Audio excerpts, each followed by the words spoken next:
What's up to all my people? And welcome to March, baby! This is Stoniecast number 130 and season 4, episode 28 of Thoughts and Hunches, Making Money in Bunches and Sucker Punches. It's your boy Stony coming back at you for the 130th time, and I'd like to welcome all of my fellow lowlifes, scumbags, hoodlums, shady characters, anybody named Phil Mickelson, altar boys with unhealthy relationships with their priests, hustlers, foul-mouthed raging alcoholics, cheats, friends and family of the gooch, fienders with abusive language, and a massive gambling problem. I mean, degenerates, let's face it, anybody who has a gambling problem. If you're new to the show, hey, you probably fit into one or a few of those categories. So welcome, because you're now one of us. One of us, gooba gobble, one of us. We accepted one of... Sorry. Sometimes you get carried a moment. Listen, make sure you hit the subscribe button right down here in the lower right-hand corner. That way you can get notified every time I put out a new video. To spread the word's also very easy. Just tell other degenerates and scumbags, like Cruz, to go to YouTube and enter Thoughts and Hunches right in the search bar. That's going to take you right to my page, so that way you can get dialed into everything I give you and you'll get notified. Also, if you're new and you don't know what's what with this channel, it's college and pro football winners, MLB playoff winners, and college basketball winners. I give you my picks to get you to the window with a ticket to cash. The books don't expect a guy like me to deliver this many winners at you. I'm an outlier and a disruptor. I'm like the Beastie Boys, step into the party, disrupt the whole scene. It's what I do. I go to the mattresses and get the info for you every week in order to get you to the window. All right? Now, before I get to the picks, I have a few thoughts and programming notes as usual. The big story this week has been court storming. After Wake Forest knocked off Duke last Saturday, one of my few losers on Saturday, by the way, fans stormed the floor in Winston-Salem, and one of them made contact with and injured Duke star Kyle Filipowski. This brought the issue of court storming to a head, with every single talking head discussing it. Now, my issue with Wake storming the court was that the Demon Deacons are already in the tournament, aside from a late collapse. So there was no reason to run on the floor. If you're Coastal Carolina and you knock off Kansas, by all means, go ahead. But when Duke beats anyone at home, do you think they storm the court? No. You know why? Because they expect to win. Now, I'm in no way saying it shouldn't exist, because I think storming the court or the football field is a cool thing for college students to do, and it's great to watch, right? I mean, who can forget Tennessee last year after they beat Alabama, carrying the goalpost down to the Tennessee River and throwing it in? I love that stuff.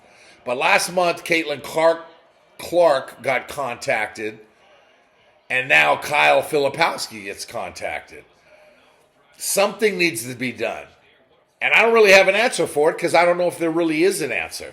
Because, yeah, it's part of the college experience, but making contact with the athletes is just unacceptable. Now, 99 times out of 100, I do not discuss the NFL this time of year. And I absolutely, under no circumstances, ever discuss the Combine, which is all anybody's talking about. Forget it. I'm just not even going to go there. But I have to comment on this. Caleb Williams, the presumed number 1 overall draft pick, the quarterback from USC, the Heisman Trophy winner 2 years ago, will not throw at the Combine and will not submit his medical reports. He said he will submit medical reports when he does, when he visits, but not at the Combine, right? So if he's the presumed number 1 choice by the Bears, who have the number 1 pick, and they take him, he says he wants to turn the franchise around. Well, good luck, Caleb. All right? Let me explain something to you. I think you're a bust. I think Caleb Williams is a bust. You know why? History. USC, it's what they do. They have these great college quarterbacks, and then they get to the NFL, and the list of the John David Booties and the Matt Leinerts and all of them, all the way down the line. It's just, it's Sam Darnold and Carson Palmer. I mean, I can go on and just keep naming the duds that USC delivers, right? Now, Caleb Williams, let's see how you like it flat on your ass getting knocked down in Chicago, because that's what happens to Bears quarterbacks, and it's been happening to Bears quarterbacks for 70 freaking years. All right? The last good game Caleb Williams played was when he won the Heisman a year and a half ago. This last season, he was terrible. He's not a good teammate. He's aloof. He cries. I don't know. Bears, if you want what's best for you, stick with Justin Fields, trade your pick down, get Marvin Harrison, and load up. They're not gonna. They're gonna draft Caleb Williams, and it'll be a mistake, like all Bears quarterback drafts are. My next topic is the true definition of a degenerate. Most people consider a degenerate to be someone that has a problem with gambling. Now, what constitutes a problem? Is it someone that loses their nest egg and is down to their last 20 bones and throws it on a three-teamer? Or is it someone that bets on anything at any time, anywhere? Imagine this scenario. You worked your whole life in a fantastic job that has a great retirement, and you got to retire at an early age. In your retirement, you're now making a good amount of money, a very good amount of money, but you live in a state where gambling is still illegal. So you drive 2 hours once a week to a place over 100 bets, all less than $10, just to have some skin in the game.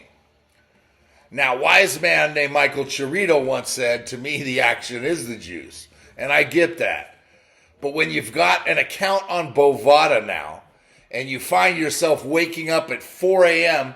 to bet Czechoslovakian women's badminton, then that constitutes a problem. I had someone who shall remain nameless send me a text of a winning bet in which he wagered $1 on Greek basketball to win 80 cents, with the caption that he knows Greek basketball. Really? To me, I think we found the poster child for scumbags, degenerates, lowlifes, etc. Congratulations, you know who. Now go dial 1-800-GAMBLER. Lastly, here are some programming notes. Today's March 1st. So with college hoops season and my season coming to an end within the next 5 weeks, I want you to know when to expect more videos, right? A lot of colleges finish their season this week with conference tournaments beginning next week, Monday, basically. But the bigger power tournaments, the Power 5 tournaments, they all have their conference tournaments next week. So keep checking back for now, daily, for all of my picks each day. But as for Stoniecasts, next week will be another Friday video, but the following week will be Wednesday night and Saturday morning. During the NCAA tournament, I'll give you my first 4 picks in the comments section for the Tuesday, Wednesday games, but I'll have videos on Wednesday and Friday night and Saturday mornings during the big dance. All right? With that said, let's take a look at the week that was for me and my fellow hoodlums and dirtbags crews. Like I said in Stoniecast 129, I was 26-21-1 heading into Saturday. But I delivered at a top-notch level, all right? And I just absolutely buried the book on Saturday to the tune of 21-11-1, which basically made my week another winning one. That's right. I don't have any sound effects this week, so pay that man his money for Teddy would be the perfect time for that one. Here are the numbers. Last week, 55 wins, 41 losses, 2 pushes. 57.29%, solid week all the way up and down. NCAA hoops for the season, 668 wins, 482 losses, 16 pushes, 58.09%, It's very good. And overall, all 27 weeks, every video I've given you, all 27 of them so far this season, I've doled out 1,178 wins, 846 losses, and 25 pushes. That's good for 58.18%. Looking good, but I'm going to have to go big if I want to finish over 59%. I mean, now please remember that all these picks are 100% free. So for all the touts out there that give you 75 and 80% winners, come on now. We all know you're full of shit. Plus, you're charging for those picks. With me, just come to YouTube every week and I'll drop my plays on you for free or daily in the comment section. You can also follow me on X at Stony Woods. The last few days in college hoops, I've been giving you picks in the comment section of Stoniecast 129, and it's been rough. Yesterday was ugly. Went 5-9 yesterday, right? So I'm behind heading into the week, right? So I need a nice day today with the games going on right now. I'm watching Dayton beat Loyola Chicago, right? And a big one tomorrow, right? In order to clinch another winning week. Sometimes hanging around is just fine, right? Hanging around. You know, here's another thing. And another reason why I bet Dayton tonight over Loyola Chicago. Sister Mary Jean, really? Enough's enough. She's got to go. You cannot watch a Loyola Chicago Ramblers basketball game without her name. She's the most popular person in Loyola Chicago. She shouldn't be. Why? Because she's 137 years old? Sorry, enough's enough with Sister Jean, for God's sake. You know, let's go Dayton. You know, battle. Put this one away. To start off the new month, we get an absolutely epic Saturday tomorrow to tip things off with top flight matchups all day long, right? We're going to go quick, so you ready? Let's do this shit. Let's get it all started tomorrow, noon Eastern on ESPNU in Boca Raton, where Florida Atlantic is a 14-point home favorite over Tulane. That's just too many points, despite the fact Tulane isn't very good, so I'm going to take the Green Wave, catching 14. 1 Eastern on ESPN2 in Hotlanta. Florida State comes in as a 1.5-point road chalk over Georgia Tech. FSU runs away early and hides. Give me the Noles. Here's one of the many good matchups tomorrow, and it starts at noon Eastern in Columbia on ESPN in the SEC, where 18th-ranked South Carolina is a 1.5-point home favorite over number 24 Florida. I'm still not sure what to make of South Carolina, so I like the Gators here on the road as a short dog with a sprinkle on the money line. Normally I would have E40 right now telling you to sprinkle me. Another big-time matchup goes at noon Eastern on ABC in Waco, where 15th-ranked Baylor is a 4.5-point home chalk over number 7 Kansas. I like Baylor a lot, especially in Waco, but these are the spots that Kansas lives for. KU plus 4.5 and a sprinkle. This one makes it 3 straight big matchups at 1 Eastern in Madtown. On the Big 12 network, where Wisconsin's a 2.5-point home favorite over 13th-ranked Illinois. The Illini are tough, but Whiskey is in what amounts to a must-win. So I'll take them and lay the lumber at the Kohl Center. 1:30 Eastern on CBS in Lexington. 16th-ranked Kentucky and Arkansas get it on at Rupp Arena with the total set at 166.5, and I'm going to dance with the over. The big matchups continue. 2 Eastern on ESPN in Tucson. 6th-ranked Arizona is a 14-point favorite over Oregon. I like Zona a lot to go deep in 3 weeks. And they get the W here fairly easy. But Oregon slides through the back door to catch the cover and middle in that one. 2 Eastern on the Deuce in Austin. Remember when the ESPN used to call it the Deuce? Texas is a 9.5-point home chalk over Oklahoma State. And I like the Horns to run away with this one and get the cover in a blowout. 2:30 Eastern on Big Fox in Omaha. We have the game of the day, and it's in the Big East. 12th-ranked Creighton is a 4.5-point home favorite over number 5 Marquette. It's like a 5-12 matchup in the tournament. this is what March Madness is all about right here, with two very dangerous teams squaring off. Creighton is loaded and deep, but Marquette is eyeing a 1 seed in this tournament. So I'm going to roll with Marquette here. Yes, I still call them the Warriors. On the road, catching 4.5 with a sprinkle. 3:15 Eastern on the Big Ten Network in Stoneapolis. Minnesota is a 6.5-point home favorite over Penn State. And as much as Minnie is playing well at home, I'm still going to take Penn State on the road plus the points. 3:30 Eastern on SEC Network. Right up the road here in Music City as Louisiana State comes in as a 3.5-point road favorite over Vanderbilt. Vandy's just playing bad, but LSU is a complete fraud along with all their fans. Give me Vandy at home with the points and a sprinkle. Get that shit out of here. Oh, man, Dayton. Back-to-back block shots, and Sister Jean is crying, or did she just have a coronary? And it leads to a 3 on the other end. Yeah. So, medic for Sister Jean. Sister Jean may be dying. Shit. Dayton's, well, it's the end of the first half, but Dayton's looking good. Okay, Vandy. That was the play right there. Vandy with the points and a sprinkle against Louisiana State. 4 Eastern on the deuce. Auburn is an 8.5-point home favorite over Mississippi State. I like Mississippi State, and they'll be dangerous in the SEC tournament. But Auburn rolls here at home because they always roll at home, and they make it look easy. Give me the Tigers in the lock of the day. Pay that man his money.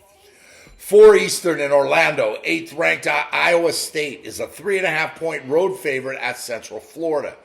UCF is very dangerous at home, and they've knocked off a lot of top-tier talent there. But ISU is just on another level right now. So give me the Cyclones on the road here, laying the number. 4 Eastern on ESPN in Chapel Hill, 9th-ranked North Carolina is a big 12.5-point home chalk over North Carolina State. UNC's dangerous, but their two biggest weaknesses are that they don't play defense, and they're just as likely to lay an egg as they are to win by 20. Give me the Wolfpack on the road with all those points. 4 Eastern on CBS in Seattle. Washington's a 4.5-point home favorite over Southern Cal. Washington's improving while SC's just simply not good. I said last week, Bronny James, LeBron's son, not a good basketball player. He's just not. Give me the Huskies at home and lay the lumber in C-Town. 5:30 Eastern in Evanston on the Big Ten Network. Northwestern's a 3.5-point home favorite over Iowa. Northwestern's starting to click, and Iowa ain't. They're just not the same on the road, so give me the Wildcats here at home. 5:30 Eastern on the CW Network in Blacksburg. Virginia Tech is a short 1.5-point home favorite versus Wake Forest. Wake is good but overvalued after beating Duke last week, so give me Va Tech here at home. 6 Eastern on the ACC Network in Chestnut Hill. Pittsburgh's a 1.5-point road favorite at Boston College. BC is not a bad team, but Pitt right now is on a roll, so give me the Panthers on the road. Let's stay in the ACC at 6 Eastern on ESPN in Durham, where Duke is an 8.5-point home chalk over Virginia. UVA seems to beat everyone that they're supposed to, but they can't pull the trigger against the big dogs. Well, Duke is a big dog. Give me the Devils and lay the hammer. 7 Eastern in the Silicon Valley. San Francisco's a 2-point favorite, road favorite at Santa Clara in a good WCC matchup. Santa Clara is improving, and they're very tough out at home. But USF may be dancing, right? Even if they don't win if they don't win the WCC tournament, they could still be dancing. So I'm going to take the Dons here on the road. 7 Eastern on the Pac-12 Network in Pullman. 19th ranked Washington State's a 7-point home favorite over UCLA. Just as the Bruins were getting hot after an 8-2 stretch that ran through February, now they've dropped 3 straight and none were particularly close. Give me the Cougars here at home on the Palouse. An argument can be made that this is the biggest game of the day at 8 Eastern in Tuscaloosa, as 14th ranked Alabama is a 2.5-point home favorite over number 4 Tennessee in what should be a really physical game. Sure, Bama's no joke at home, and when UT leaves Rocky Top, it's a challenge. But Dalton Connect right now of the Vols is the game changer, and he gets the cover with a sprinkle. 8 Eastern on CBS Network, a good Mountain West battle, has Boise State as 4-point home favorites over New Mexico. Boise's quick and improving, but the Lobos are just bigger and deeper. Give me New Mexico on the road, catching 4 with a sprinkle. 8 Eastern on the Deuce in Norman, top-ranked Houston, 6.5-point road chalk at Oklahoma. Houston's number 1 in the country for a reason, and they're quite possibly the best defensive team in the nation. They're going to get the win here, right? But OU in Norman is brutal, especially this year. So I'll middle this one with the Sooners and the points at home. 8 Eastern on Big Fox in West Lafayette, 8 p.m. Eastern prime time on Big Fox. Second-ranked Purdue is a 10-point home favorite versus Michigan State. The Boilermakers might be the best team in the nation. And at Mackey Arena, they're just that much better. But this is Tom Izzo's time of year. So I may be crazy taking dogs against the top 2 teams in the nation, but right now I don't give a shit. Give me Sparty on the road. 9 Eastern in Provo. BYU's a 5.5-point home favorite over TCU. Both teams are going to be dancing in a few weeks, and this one is all about positioning for the Big 12 tournament and beyond. I love BYU and Provo, but here's another middle. BYU wins, and I'll roll with TCU and Jamie Dixon and the points on the road. 9 Eastern on the Pac-12 network in Salt Lake Stony. Utah's a 7.5-point home favorite over Cal. Utah's just clearly better, and while the Golden Showers of Berkeley have been playing better lately, the Utes tap dance here at home. And finally, for all you degenerates out there, Cruz, tomorrow's Degenerate Special is another one in the West Coast Conference. 10 Eastern, ESPN in Moraga, where 17th ranked St. Mary's is a 2.5-point home favorite over number 23 Gonzaga. These 2 teams have owned the WCC for years, and this year's no exception, where they're likely to meet 3 times as usual, including next week's WCC tournament final, which kind of seems like a rite of passage for Gonzaga and St. Mary's. Gonzaga's last loss was a month ago at home to St. Mary's, and they've won 7 straight since. St. Mary's, though, in the meantime, they've won 16 straight and are unbeaten in 2024. Nobody beats Gonzaga twice in a row, and as good as St. Mary's is, I still like the Zags here with the points to close out the night and a sprinkle. Is that enough games for you? I didn't even count those. I mean, that's kind of ridiculous. Let me get a quick count. 2, 4, 6, 8, 10, 12, 14, 16, 18, 20, 2, 4, 6, 8. 28 games. That's got to be enough for you. And, I could have given you more, but, whatever. It is what it is. I mean, that's enough wins for even the most fienderest of fienders, Cruz. 28 games. I mean, 16 is a winning day, but 17 or 18 wins would be what I seek there, right? As a reminder, make sure to check back in every day in the comment section of this video for college hoops picks starting on Sunday and rolling right up until Stoniecast 131 next Friday night around this time also. So until then, just remember that if you want to win big, you got to bet big. You can't go broke taking a profit. Scared money don't make money. For me, the action is the juice. There's money on the streets that can't be ignored. And finally, good luck to you. Miss you, Gooch. My brother.